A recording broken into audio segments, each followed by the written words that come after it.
कौड़ी की बातें। मान्यवर आज से निवेदन करूंगा, कैसे घर को लड़ाया जाता है।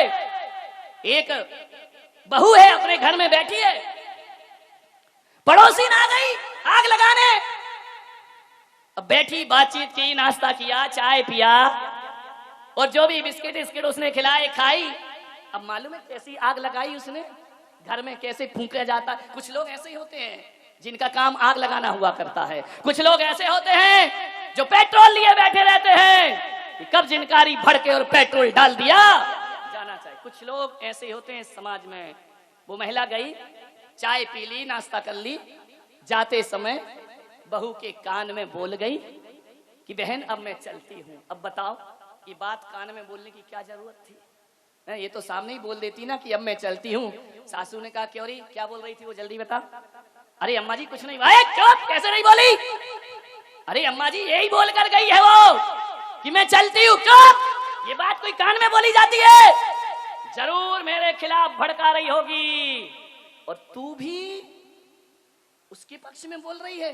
सही बता, अब बेचारी सही क्या बताए, बात तो यही है। लेकिन सासू की दिमाग में कीड़ा डाल करके चली गई, घर को आग लगा करके चली गई, घर को बर्बाद करके चली गई। सासू ने कहा मैं देख लूंगी तुझे। पड़ोसिन के बातों में लगी रहती है। सही बता, तुझे कसम है वो क्या बोल कर गई। अब बोलो बेचारी बहू क्या बोले कि क्या बोल गई। अरे वो बोल कुछ नहीं गई, तुम्हारी खुशियों में आग लगा करके बाहर। ऐसे पड़ोसियों से सावधान, ऐसे लोग जो हमारे घरों को उजाड़ा करते हैं। महिलाओं से मेरा निवेदन है, परिवार में कभी दुख मिले, पीड़ा मिले, कष्ट मिले तो पड़ोसियों के सामने कभी आंसू मत बहाना। पड़ोसी के सामने आंसू बहाओगे, ये कोई आंसू ना पहुंचेंगे। तुम्हारे जाने के बाद तुम्हारे आंसुओं का मजाक बनाया करते हैं। आपसे इतना निवेदन है, मन करे रोने का तो इंसान की तरफ मुंह करके मत रोना। मंदिर जाना और भगवान के सामने अकेले में 2 आंसू ढुलका लेना। अरे दीवार की तरफ मुंह करके आंसू बहा लेना, मन हल्का हो जाएगा। रो जरूर, क्योंकि महिलाएं बिना रोए रह नहीं सकती हैं। ध्यान रखो, 2-4 तो टपक ही आते हैं, 1-2 बार खूब रो, दीवार की तरफ मुंह करके रोना। आप कहेंगे महाराज दीवार की तरफ मुंह करके रोएंगे तो कौन से दुख मिट जाएंगे। अरे दुख तो ये पड़ोसी भी ना मिटाएंगे। एक बात याद रखना, दीवार की तरफ आंसू बहाओगे ना तो दीवार भले तुम्हारी सहायता ना करे, लेकिन एक विश्वास दिलाता हूं, दीवार तुम्हारी मजाक भी नहीं बनाएगी, तुम्हारे आंसुओं की हंसी भी नहीं बनाएगी। ध्यान, अकेले में रो लीजिए, बहा लो आंसू, कुछ नहीं होता है। मान घरों को मत उजाड़िए। क्या हो जाता है तुम्हें, शादी होती है, भाई भाई के व्यवहार में फर्क पड़ जाता है। लेकिन कुछ आदर्श परिवार आज भी हैं इस दुनिया में जिन्हें हम अपना उदाहरण बना करके प्रस्तुत कर सकते हैं। विचार करिए, आप सोचिए, ऐसे आदर्श परिवार भी दुनिया में होते हैं जो भाई के लिए दूसरा भाई जान देने को तैयार हो जाए। मैं एक शहर में गया और जैसे ही मैं गया उसके घर में गया, उसने पूरे घर में चरण पड़वाए। मैंने कहा तू मुझे मकान दिखा रहा है? बोले महाराज मकान नहीं दिखा रहा हूं, आपके चरण हर कमरे में पड़ना चाहिए। मैंने जब उसका मकान देखा, बड़ा आलीशान मकान, मैंने कहा इतना आलीशान मकान, इतना सुंदर मकान तुम्हारा। मालूम है उस भाई के आंखों में आंसू आ गए। उसने कहा महाराज ये मकान मेरा नहीं है। तो फिर किसका है? ये मेरे बड़े भाई का है। बड़े भाई का? बोले हाँ। जब मेरे बड़े भाई ने ये मकान बनाया और मुझे बुलाया कि भाई आओ, पहला निमंत्रण मैं तुम्हें देता हूं, उसके बाद मैं समाज को दूंगा। और जैसे ही मैं आया और मेरे मुंह से इतना निकल गया कि भैया ये मकान बनाया है या स्वर्ग बनाया है, इतनी खूबसूरत कोठी तुम्हारी। मेरे भाई ने मेरी तरफ देखा और कहा कि तुझे इतना पसंद आ रहा है? बोले हाँ। उसी समय मेरे भाई ने चाबी मेरे हाथ में रख दी, आज से मकान में तेरे नाम करता हूं। ध्यान, मान्यवर इतनी बड़ी दौलत है किसी के पास इतना बड़ा दिल, एक एक इंच जमीन के लिए अदालत में खड़े हो जाते हो। ये कैसी मानवीयता है तुम्हारी? विचार, मकान दे दिया उसने, विचार करिए आप, एक शब्द निकला कि मकान सुंदर है, भाई ने कहा आज से इस पर तेरा अधिकार। मुझे एक घटना याद आती है, मैं बचपन में था, मेरा एक अमीर दोस्त था, उसका जन्मदिन आया, उसके भाई ने उसे एक चमचमाती कार इनाम में दी। उसने मुझे बुलाया कि बोले यार मेरे भाई ने मुझे कार दी है, चलो आज अपन घूम के आते हैं। उस दिन बड़ी खुशी हुई। मैं कोई बहुत बड़े शहर का रहने वाला तो था नहीं, पहली बार पूरे गांव में कार आई थी। उसने बिठा करके मुझे घुमाया, ऐसा लगा कि अपन ही नरेंद्र मोदी हैं, बाकी तो सब कीड़े मकोड़े हैं, ध्यान रखिए। बैठ करके कार में जब उसने मुझे चक्कर लगाए, एक गांव से चल करके वह शहर आया। मेरे गांव के पास जबलपुर एक शहर है, एक रेस्टोरेंट में उसने कहा कि चलो कुछ खाते हैं। घबराना मत, मैं उस समय महाराज नहीं था, उस समय तो सब खाता पीता था, ध्यान रखिए। चलो कुछ खाते हैं। एक रेस्टोरेंट के सामने उसने गाड़ी खड़ी की। एक बच्चा गरीब, मैं देख रहा हूं कि वह आता है, जैसे बच्चों की आदत होती है, कार में धूल जम जाती है ना, तो उस पे अपना नाम लिख देते हैं उंगली से। उस बच्चे ने अपना नाम लिखा, और जैसे ही हम दोनों उस कार के पास गए, बच्चा घबरा गया। मैंने कहा भाग मत, ये बता तूने इस पे नाम लिखा? बड़ी हसरत से देखा उसने उस कार को। मैंने कहा कार तुझे बड़ी पसंद आ रही है, बड़ी बहुत सुंदर कार है, किसने दी? मेरे दोस्त ने कहा कि मेरा जन्मदिन है, मेरे बड़े भाई ने मुझे ये कार दी है। तो जानते हो, उस बच्चे के मुंह से निकला कि काश, इतना कहा और रुक गया। मैं समझा कि शायद बच्चा कह रहा है कि काश मेरा भी कोई ऐसा भाई होता जो मुझे कार प्रदान करता। मैंने उस बच्चे से कहा घूमोगे इस कार में बैठकर? बोले आप घुमाएंगे? मैंने कहा बिल्कुल। पूरे शहर का एक चक्कर लगाया। लगाने के बाद बच्चा इतना खुश, इतना खुश। मैंने कहा अब उतर जाओ। मालूम उस बच्चे ने कहा कि मेरे घर तक छोड़ दोगे? अरे मुझे लगा ये बच्चा बड़ा गड़बड़ है, घर तक छोड़ दोगे, घर जाएगा, अपने मोहल्ले में बड़ी सेकी बघारेगा, कालर ऊंची करेगा, हम इतनी बड़ी कार में बैठ करके आए हैं। मैंने दोस्त की तरफ देखा, दोस्त ने कहा चलो छोड़ दो, घर क्या बिगड़ता है, आज ही तो कार खरीदी है। जैसे ही घर पर गए, उसने कहा एक झोपड़ी में रहता था, उसने कहा यहाँ कार रोक दो। उसने कहा भाई साहब 2 मिनट इंतजार कर लो, मैं अपने भाई को लाना चाहता हूं। मैंने कहा हाँ बेटा, जा भाई को शान दिखा दे कि मेरी बड़े बड़े लोगों से दोस्ती हो गई है। बोले 2 मिनट रुकिए प्लीज। 2 मिनट रुके। ऐसी घटना घटी कि वह जैसे भीतर गया और अपने छोटे भाई को, जिसके दोनों पैर नहीं थे, गोद में उठा करके लाया। गोद में उठाकर जैसे ही लाया, छोटे भाई ने देखा कि भैया तुम इस कार में बैठकर आए हो, ये किसकी कार है? बोले देख, वो जो सामने 2 खड़े हुए हैं, एक के भाई ने ये कार दी है। मैं सुन रहा था कि ये क्या कह रहा है। मालूम है उस भाई ने अपने अपाहिज भाई से क्या कहा कि भैया देख, एक दिन मैं भी पैसा कमाऊंगा और तेरे लिए ऐसी कार ला करके तुझे प्रदान करूंगा, फिर अपन दोनों बड़े मजे से एक खूबसूरत दुनिया देखेंगे, अपन दोनों घूमेंगे इस शहर में। तू चिंता मत कर भाई, मैं कमाई करूंगा, जैसे भी होगा। हे भगवान, इतना सामर्थ्य प्रदान कर कि इसके भाई की तरह मैं भी अपने छोटे भाई को एक कार प्रदान कर। विचार करिए आप। उसने ये नहीं कहा कि मुझे ऐसी कार मिल जाए, उसने तो ये कहा कि ऐसी कार मिल जाए तो मैं भी अपने भाई को अपने हाथों से गिफ्ट कर सकूं। सोचिए, और आज आपका जीवन क्या है?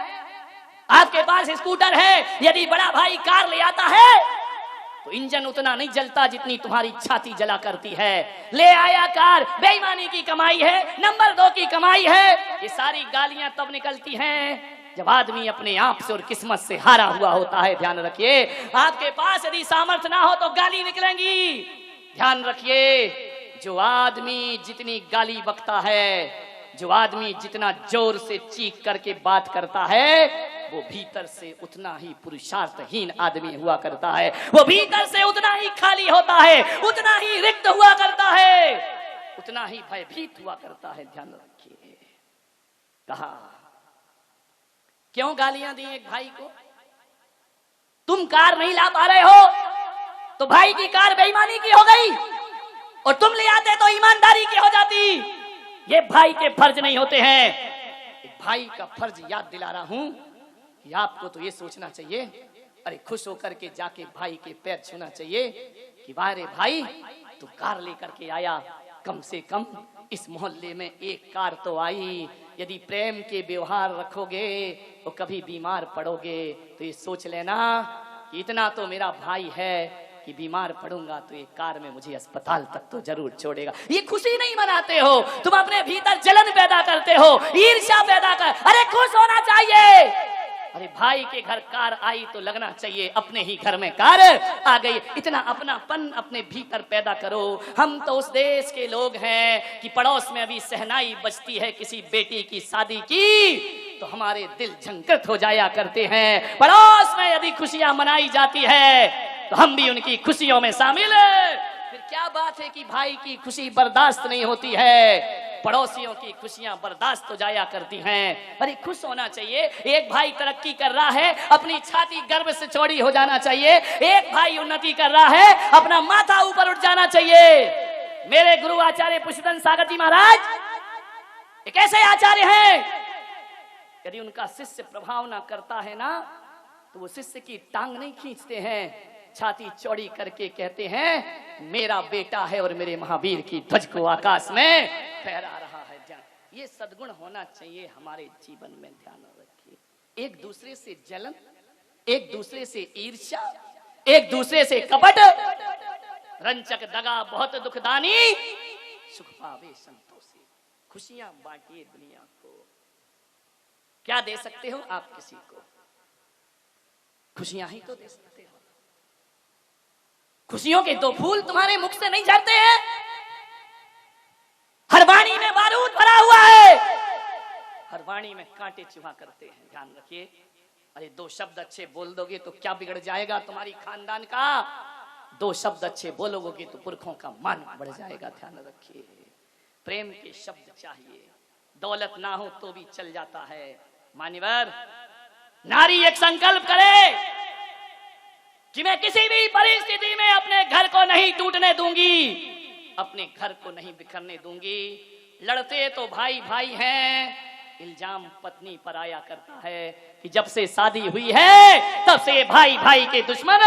मत लीजिए इल्जाम, उनके अपराध, उनकी लड़ाइयां अपने सिर पर काहे कोई ठीकरा फुड़वाती हो कि जब से बहू आई है बेटा पराया हो गया। नहीं भाई नहीं। आज मैं कमरे में बैठा था, प्रशांत जी मेरे पास आए, उनकी धर्मपत्नी रेणु भी आई, दोनों आए। मैंने कहा आज दोनों आए हो, बताओ आज शादी की सालगिरह है क्या? उनकी पत्नी ने कहा नहीं महाराज। तो मैंने कहा दोनों कैसे आए हो एक साथ? मालूम है उस बहू ने क्या कहा? मैं रोज अपनी सासू के साथ आती हूँ, मैं पति के साथ बहुत कम आती हूँ। मान्यवर सोचिए, जो सासू के साथ आना ज्यादा पसंद करे, पति के साथ कम, वो बहू बहू नहीं होती, घर की लक्ष्मी हुआ करती है। ध्यान विचार करना है आपको। मैं अपनी सासू को पसंद, उनके साथ में ज्यादा आती जाती हूँ। मान्यवर सोचिए, वरना आज तो ये हालात है कि बड़ा भाई भोजन करने आता है तो देवरानी बाहर निकल जाती है, तो देवर आता है तो जिठानी बाहर निकल जाया करती है। आज तो ये हालात हैं। अरे कभी सिर जिठानी का सिर दुख रहा हो ना तो समझदार देवरानी को कहना चाहिए कि भाभी आप जाकर के सो जाओ, आपके बच्चों को गर्म फुलके बना करके मैं खिलाऊंगी। वो आपके नहीं, वो मेरे ही बच्चे हैं। और एक बात ध्यान रखना, अपने बच्चे को 2 मिनट बाद खिलाना, जेठानी के बच्चे को 2 मिनट पहले खिलाना, कुछ नहीं बिगड़ जाएगा, तुम्हारा बच्चा भूख से मर नहीं जाएगा, तड़प नहीं जाएगा। लेकिन ये छोटी सी बात तुम्हारी इज्जत देवरानी जेठानी के सीने में बढ़ जाएगी, जेठानी के मन में तुम्हारा सम्मान आगे क्या फर्क पड़ता है। सब्जी तो तुम्हें बनाना ही है ना। बहुओं से मेरा निवेदन है, क्या करना है, घर को संवारना है ना। तुम्हें मालूम है फ्रिज में अकेली भिंडी है और कुछ नहीं है, आज यही बनेगी। तो तुम्हारी भी खाने की इच्छा यही है, जाके सासू से पूछ लेना, अम्मा जी, मम्मी जी, आज क्या बनाना है। माँ क्या कहेगी, देख ले, जो पड़ा हो वो बना ले। ध्यान रखिए, बिना पूछे भी आप भिंडी बनाती, और पूछ कर भी भिंडी बना रही हैं, पूछ कर बना रही हैं, तो मिर्च मसाले नहीं, भीतर का प्रेम डाला जा रहा है। ध्यान रखिए, इतना सा सब क्या बिगड़ जाएगा अपना। बड़ों से पूछ करके काम कर लीजिए, थोड़ी सी मिठास आ जाएगी। मिर्च मसाले तो उतने ही होंगे, लेकिन पूछने से स्वाद में जायका पैदा हो जाया करता है, स्वाद में ऐसा प्रेम प्रभाव क्या बिगड़ता है अपना। आज चतुर्मास कमेटी के लोग हैं, काम वही करते हैं, मुझे नहीं करना है, लेकिन जो पूछ कर और आज्ञा में करते हैं वो संत के हृदय में जगह बनाते हैं, और जो उदंडता करते हैं वो संत की नजरों से गिर जाया करते हैं। ध्यान रखिए, पूछना ही बस तो है हमें, और क्या करना। अपने बाप का जा क्या रहा है, सोचिए, विचार करिए, किस बात की मालिकियत, किस बात की हुकूमत। समाज की चीज समाज में जाएगी। ध्यान रखिए, थोड़ा सा व्यवहार बदलने का प्रयास करिए अपने जीवन। मान्यवर, भाई कभी भाई की बात ना काटे, ध्यान रखना। एक भाई ने जो कह दिया तो कह दिया, फिर उसके पीछे कुछ भी। आज मैंने 21 साल हो गए मुझे घर छोड़े हुए, लेकिन आज भरी समाज के बीच में बोल रहा हूं कि बहने घर छोड़ा है, लेकिन मेरे घर में भी भाई बहन हैं, लेकिन आज भी उस घर में कोई भी भाई बहन मेरी इजाजत के बिना कुछ करता नहीं है। एक बात ध्यान रखिए, वो मेरे से बड़े हैं, उम्र में बहुत बड़े, 10-10 साल बड़े हैं, लेकिन आज भी यदि एक आदेश कर दिया जाए तो उन भाइयों ने कभी ना कहने की हिम्मत नहीं की, कभी मुझसे जुबान लड़ाने की हिम्मत नहीं की। ध्यान रखिए मान्यवर, भले मैं सन्यासी क्यों ना हो गया हूं, लेकिन कोई भी कार्य, कोई भी निर्णय बिना आशीर्वाद के वो अपने जीवन में स्वीकार नहीं किया। मुझे याद है कि जब मैं घर में था, सबसे छोटी औलाद था मैं अपने परिवार में, यदि घर में खाना बन जाए और मैं स्कूल से आने में लेट हो जाऊं तो मेरे दोनों बड़े भाई तब तक भोजन नहीं करते थे जब तक मैं स्कूल से नहीं आ जाता था। जब तक एक थाली में ना खिलाएं तब तक उनके जीवन में उनका पेट नहीं भरा करता था। जब भी नए कपड़े आते थे, चाहे मैं कपड़े खरीदूं चाहे वो खरीदे, ये नियम था, जब तक छोटा नहीं पहनेगा तब तक घर में कोई कपड़े पहना। मुझे कपड़ों का बहुत शौक था, समझ गए क्या? हर हफ्ते कपड़े आते थे, खाना कम चल जाएगा। 3 चीज के मुझे बहुत शौक थे, एक तो बाइक चलाना, वो भी गया, कपड़े अच्छे पहनना, वो भी गया, और पिक्चर देखना, वो भी गया। जय राम जी की हो गई। एक आदमी ने पूछा, पत्रकार ने, कि आपको अच्छे कपड़ों का शौक था और आज बिना कपड़े के घूम रहे हो। मैंने कहा हाँ यार, मेरी जो चॉइस है ना बहुत हाई फाई है। बोले क्या मतलब? मैंने कहा मैं हल्का नहीं पसंद नहीं करता हूँ, बहुत हाई फाई सोचता हूँ। मैंने सारे कपड़े पहन के देख लिए, फिर मैंने कहा मैं ऐसे कपड़े पहनूंगा, ऐसे कपड़े पहनूंगा जो दुनिया के किसी भी मील में नहीं बनते हो। ध्यान रखिए, जो कभी आउट ऑफ डेट नहीं होते हो। तुम्हारी ड्रेस आउट ऑफ डेट हो जाएगी, लेकिन ये 2600 साल से अप टू डेट थी, है और हमेशा रहेगी। ध्यान रखना, तुम्हारे कपड़े दुनिया की मील में मिल जाएंगे, लेकिन दिगंबर संत के वस्त्र दुनिया की किसी मील में नहीं मिला करते हैं। और दिगंबर संत के वस्त्र यदि कहीं मिलते हैं तो माँ की गोद में लेटे हुए निर्विकार बच्चे में दिगंबर संत के कपड़े मिला करते। खाओ तो अच्छा खाओ, वरना भूखे रहो। इसलिए मैं अच्छा खाता हूं, कचरा नहीं खाता, ध्यान रखिए। मैं काहे को बड़े हुए व्रत के छिलके खाऊं, मैं काहे को सबरी के जूठे बेर खाऊं। अभी एक जगह गोपाचल में मेरे आहार हुए, ऋषभ के यहां इतनी मोटी मोटी रोटी टीकड़े बना के ले आई। बोले महाराज खाओ, मैंने कहा नहीं। बोली महाराज ये सबरी के बेर हैं। मैंने कहा राम को खिलाना, सबरी के बेर। मैंने कहा मैं तेरी मोटी रोटी खा जाऊंगा, मुझे कोई दिक्कत नहीं है। अब राम ने जूठे बेर खाए थे कि नहीं, उसने मुझे समझाया। मैंने कहा खाए थे। बोले तुम भी खा लो। मैंने कहा राम के पास दूसरा ऑप्शन नहीं था। था क्या? मेरे पास 12 कटोरी है, और यदि राम के पास दूसरा ऑप्शन होता तो कहते सबरी बेर तो तू खा लेना, आज मेरे हरि का त्याग है। लिया माल मलीदा, यहां ध्यान रखिए। महावीर ने उबले हुए उड़द खाए, दूसरा ऑप्शन था क्या? खीर होती तो क्या चंदना उड़द खिलाती, छिलके खिलाती, और होते छिलके और खीर दोनों होते तो मेरा पूरा विश्वास है महावीर छिलके अवॉइड करते और खीर लेकर के आहार। राजाओं के घर में खीर का आहार हुआ, ऑप्शन ही नहीं था दूसरा। मैंने कहा तेरे पास यदि अकेले टिक्कड़ हो तो ला मैं सबरी के बेर खा लेता हूं, तू खाए माल मलीदा, मुझे खिलाए टिक्कड़। मैं तो नहीं खा सकता भाई, ध्यान रखिए। अच्छा खाना, अच्छा पहनना और अच्छी गाड़ी में घूमना, ये बात अलग है कि मेरी गाड़ी हाथों से नहीं चलती, मेरी गाड़ी पांवों से चलती है। ये 11 नंबर की गाड़ी ना पंचर होती है, ना ट्यूब टायर बस्ट होता है, ना इसमें हमें परमिट बनवाना पड़ता है, ना लाइसेंस लेना पड़ता है। और ट्रैफिक की चिंता हम नहीं करते, ट्रैफिक हमारी चिंता किया करता है।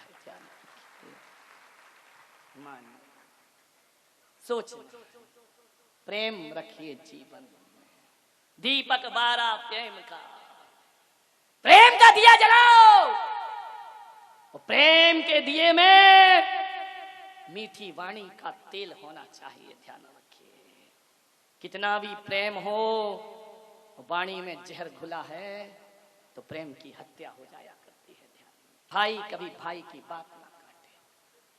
जब जब भाई भाई लड़े हैं, क्या हश्र हुआ है तुम्हें मालूम है? इतिहास उठाकर देखो, कौरव पांडव लड़े, क्या हुआ उनका हश्र मालूम है आपको? बर्बाद हो गया हस्तिनापुर। ध्यान रखिए मान्यवर, रावण और विभीषण में नाराजगी हुई, क्या हश्र हुआ उनका? ध्यान रखिए, ये दोनों सगे भाई थे, रावण और विभीषण सगे भाई थे, दोनों भाई में अनबन होती है, लंका बर्बाद हो जाया करती है। कौरव और पांडव लड़े तो हस्तिनापुर की तबाही हो गई।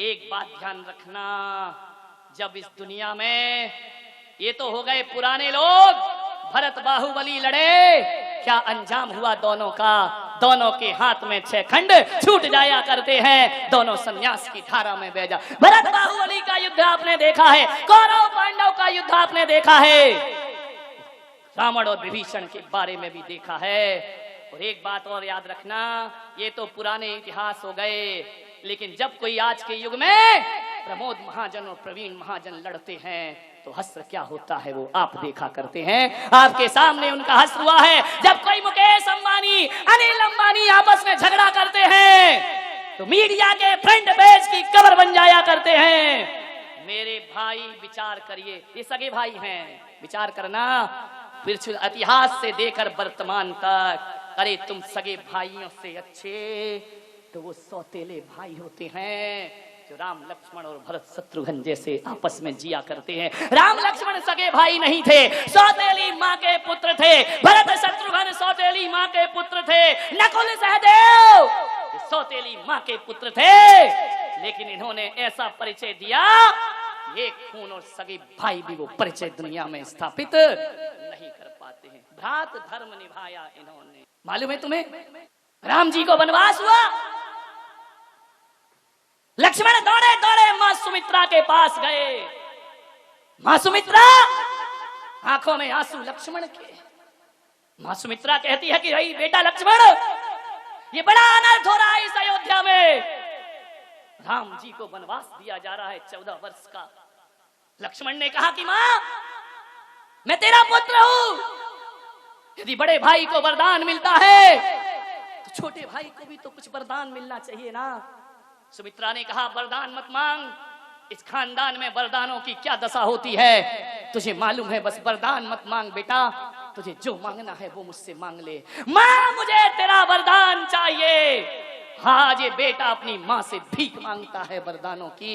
सुमित्रा ने कहा कि लक्ष्मण, मां से बेटा भीख मांगे, ये तो बड़ा अनर्थ हो जाएगा। पुत्र बोल, तुझे क्या चाहिए?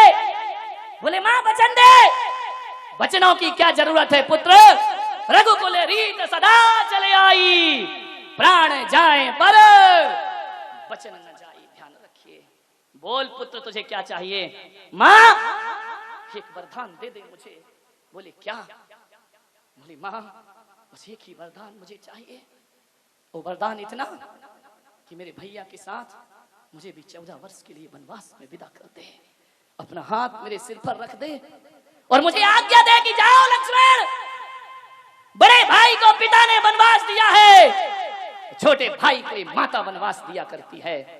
जाओ लक्ष्मण जाओ, बस इतना आदेश कर दे मुझे मां, मैं राम के साथ 14 वर्ष वनवास जाना चाहता हूं। सुमित्रा की आंखें भर आई, छलछला गई सुमित्रा, छाती फटी जा रही है। एक तरफ राम का वियोग, इधर लक्ष्मण वरदान मांगता है। सुमित्रा ने लक्ष्मण के शीश पे हाथ रखा और कहा कि लक्ष्मण, आज तूने मेरे दूध की लाज बचा ली है, जा मैं तुझे आदेश देती हूं, आज तूने मेरा गौरव बढ़ा दिया, फिर मैं कह सकती हूं कि मेरी जैसी मां तो हर किसी को मिल जाएगी, लेकिन तेरे जैसा बेटा हर किसी को प्राप्त नहीं हुआ। कभी ऐसा समर्पण किया तुमने कि तुम्हारे माँ बाप ये भगवान से कहे कि इसके जैसा बेटा मुझे हर जन्म में मिलना चाहिए? कभी ऐसा समर्पण दिखाया जीवन में कि मैं पुलक सागर जब यहां से विहार करके जाऊं तो 4 लोगों के बीच कह सकूं कि मेरे चतुर्मास को सफल बनाने में इन लोगों के हाथ रहे? ध्यान रखिए, इतना, यही तुम्हारा सबसे बड़ा सम्मान है। ये मालाएं सम्मान नहीं हुआ करती हैं, ये मोमेंट तो सम्मान नहीं, ये तो गले की फांसी हुआ करते हैं। ध्यान रखिए, आपसे निवेदन है कुछ ऐसा काम करो कि जाने के बाद मैं तुम्हें याद कर सकूं। जब जब तुम्हारी याद आए ना, मेरा दिल खुशी से बाग बाग हो जाना चाहिए। ऐसे व्यवहार मत करो कि जब जब याद आए तो मैं कहूंगा कहां का घटिया आदमी था, किसका नाम अपनी जुबान पर ले। व्यवहार अच्छे रखिए।